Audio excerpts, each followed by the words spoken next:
Hey, welcome back to our budget builds, our more welded and extensive projects. These ones did require some welding. Again, some of these projects I didn't have the welder. I literally found somebody around, traded off a favor, whatever, and got them welded. Um, so it was pretty cool. This one here, it was a golf cart. Now, before, when this was built, the two ups weren't a big thing. Everybody wanted to ride dune buggies. So I'd taken a golf cart, moved the steering, moved everything over, replaced everything, rebuilt everything into the center to build it kind of like a Honda Odyssey type big off-road. We had bigger tires for it, knobbies, not on it in the picture. It's running a 330cc uh, Yamaha snowmobile motor on it. It had a primary and secondary clutch. This project was actually bought before I got it finished. I had it running. We took it out. We had it in the yard, did some stuff with it. It was tensions where I had the tubing and everything, finished the sides and build it up even better. It's got an old car seat in it. I couldn't even tell you where I got that. I got it for free. The only thing that was bought on that, I bought the motor for $50. I bought the actual golf cart for $50, and then, as I say, I traded off um, maybe $50 value to a gentleman that fabricated. He did frames for stock cars and hot rods, and I brought the cart down and he welded it all up for me for a trade. So that's pretty much all I had into it. Um, it it ran good. Um, like I said, we really never got that one off road too much though. Somebody passing by actually bought it off me, and away went. So that's how that one disappeared. Uh, but the other ones we have here, the three wheeler, basically like a spider. We got front steering and one single rear. That one is welding. We have welding to the front frame. Then it's like a stick out of it. It has a single drive wheel on the back with a 5.5 horse Honda knockoff motor. Um, it We went with the scoop steering. Again, the brake and the throttle are on the handle, nothing for your feet. So your feet can just do whatever your feet want to do. This thing was wicked sick. It would turn I think it was 6 inches longer than the length of it. It would turn a circle. Um, and we had it up some really gnarly like angles and slants, and it wouldn't tip. It was pretty crazy. It was fun. And it hauled ass. It was fun. So that one we had some fun with it, and then somebody I knew was by and looked at it and asked if I wanted to sell it. So he bought it, and I went on to the next project. Um, the mini bikes here, both one and two, those do require a little bit of welding, but as you can see, they are actually built out of a kid's 12-inch scooter. So I got one with the real 12-inch wheels on it, and in both cases, we left the original front wheel. You could beef up. You could put like I left those wheels because I left the brakes on them, but you could widen, you know, kind of widen the front a little bit and put like a wheelbarrow tire on it, so it's a little more rugged. Um, we just went with the stock tires. They seem to hold up half decent. The rear ends have, just a sprocketed tire on like the wheels themselves have bearings. So the wheel assembly has the bearings. They have the drive mounted to the wheel. Now there's different types you can get. Some you have to weld, some will bolt into your wheel assembly. You'll have to, again, it depends on which ones you go for. If you want to drill them out, if you got a drill press or something, or you can drill nice and straight with a hand drill. I cannot do that. I sucked. I had to finally get myself a drill press because I cannot drill a straight hole for my life. But they're cool. You can bolt them together, or you can get the ones that weld to a hub and then you weld that hub. Only problem is that you got to make sure you don't overheat your bearing because then you could screw up your bearings. So the one I got actually was off something else and it had the bolt on sprocket already. The other one, we built the sprocket and everything for it. Now you can go with a bicycle sprocket if you want. I will say they don't hold up as well. They do work, but they don't hold up as well. We've thought about doing it on something we wanted more speed, so put one in with the actual gears, mount that assembly onto one, having the gears, put the changer on it. The only thing is, if you start bouncing on a trail, you'll keep skipping your chain, and those chains again are very thin. They're not really designed to hold up, so they may not last. And you're having to weld one of those sprockets to your clutch. Even if you get a good clutch, you're gonna have to weld it up. You have two options. You can go gears or you can go belts on them. Gears are better because then your chain can be looped and hooked together. You're not having to take everything off, try to slip a belt onto it. So that's the reason we go with the chain. What else can I tell you about them? The mini bike has a 5.5 horse. The black and blue one that has Mitch on it. Dates him below. But that one has a 6.5 horse with a torque converter on it, so it has primary, secondary clutch. For brakes, it had scrub brakes that really did not work that great, and it had the front brake on the front tire. The white one, however, just went the centrifugal clutch, straight drive, front brakes, and the clutch brake. Much safer and a lot faster, actually. The top end on that was way faster than the torque converted top end.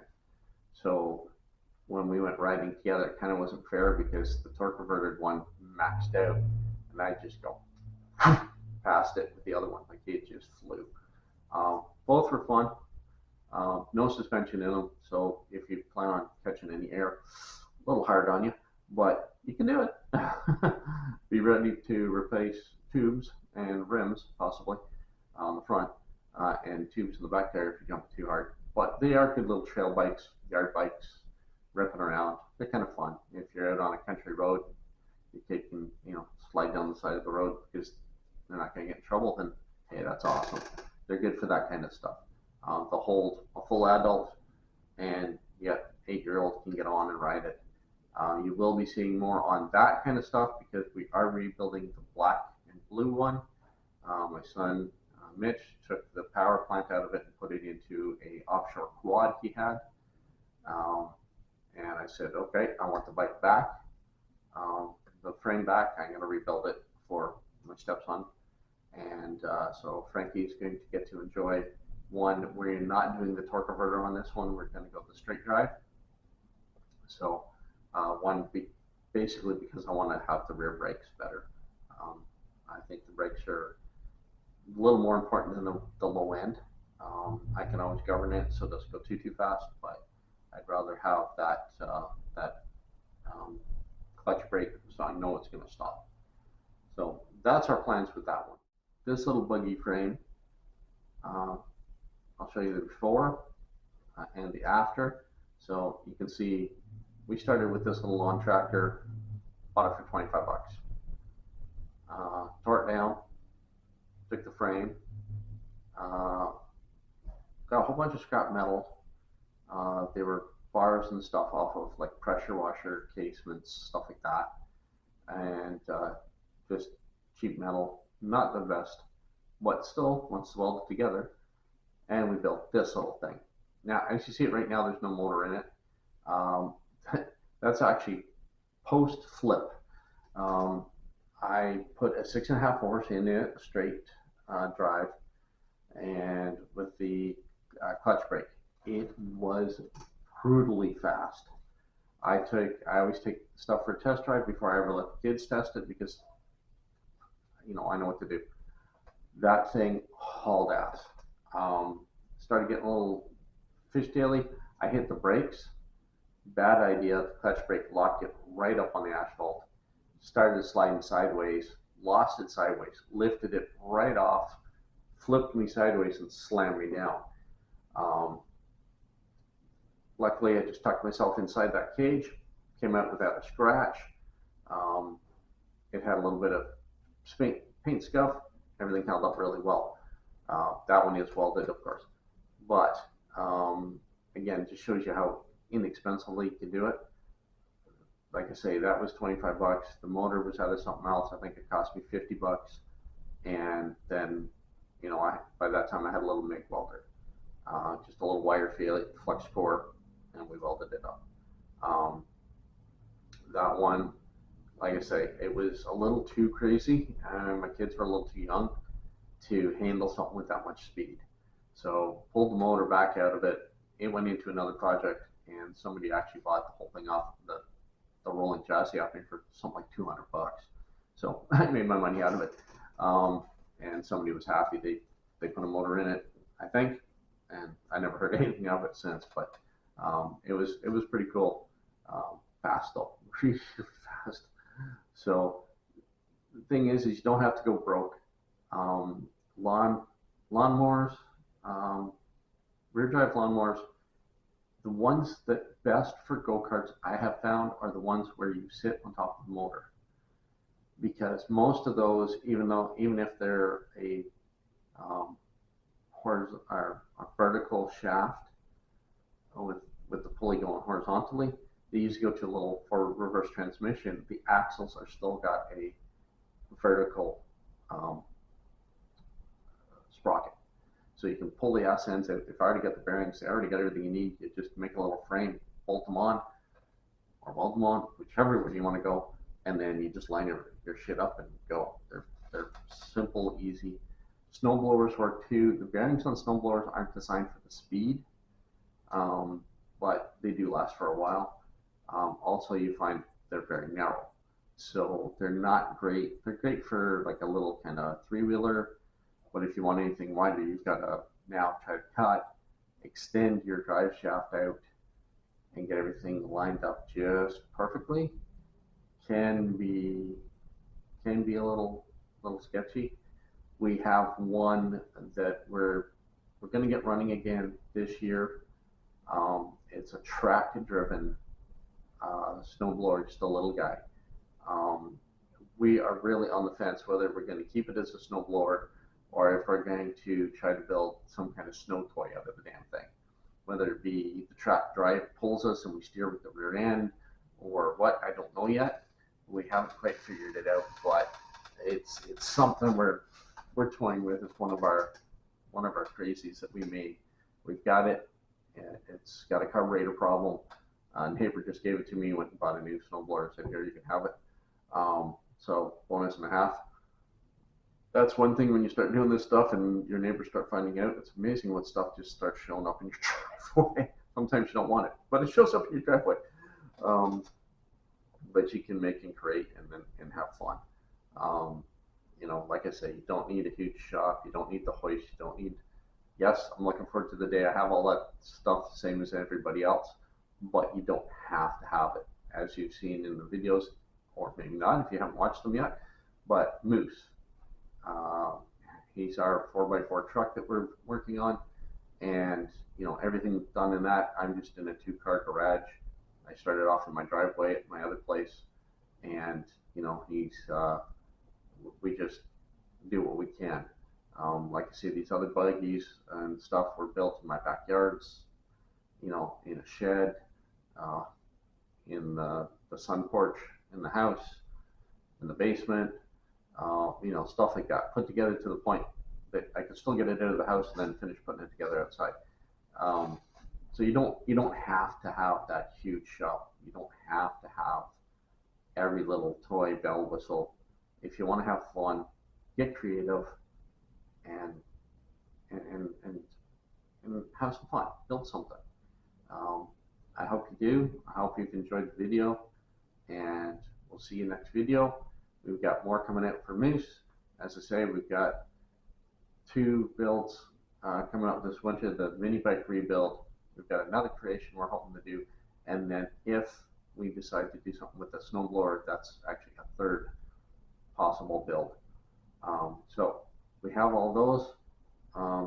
They'll get snuck in here and there. Right now there's been a lot of moose because I'm having to drive moose a bit more than I wanted to at the moment, due to my other car. And ended up having to be scrap my daily driver, so I'm using moose occasionally instead of stealing nobody's car all the time. So I've had to kind of rush a little bit of stuff on moose. So eventually he'll be on the down low. Well, we're getting bigger and more expensive parts for him. He's definitely not a budget build. He's still a budget build, but he's not a budget build, if you know what I mean. You know, we want to do it right. We're doing some heavy duty crap with him, so we want to make sure that when we build certain parts of it, they're going to last. You know, I'm not going to use a weight bench to make a rock slide, because I know the first time that metal gets hit, it's just going to destroy. So, you know, there's things like that, roll cages, rock slides, you know, other modifications eventually, 4-link systems on it, etc. A few other surprises we have hopefully for it, that, you know, require the real thing, real winches. Now, 2,000-pound winch is not going to pull a 7,000-pound vehicle. Just not going to take it out of the mud. So, you know, we've got those types of things. So, while we're waiting on that, some of these other projects that are cheap and fun to build will come in to the shop through the winter and get assembled, and we'll definitely be sharing those with you. So, hope you enjoyed. Hope it helps you out. As I say, anytime, if you want, feel free to drop us a line on Instagram, Facebook, and you know, if you've got a stumbling block or you're thinking of building something, you don't know what pieces you need or what you might need to do, throw it at me. If I can help, by all means, I'll get back to you, let you know. I might even doodle a little drafting for you if I have to, or whatever, to explain, or send you a quick video personally and help you out. All right. Thanks for watching. Hope you like and subscribe. See you next video.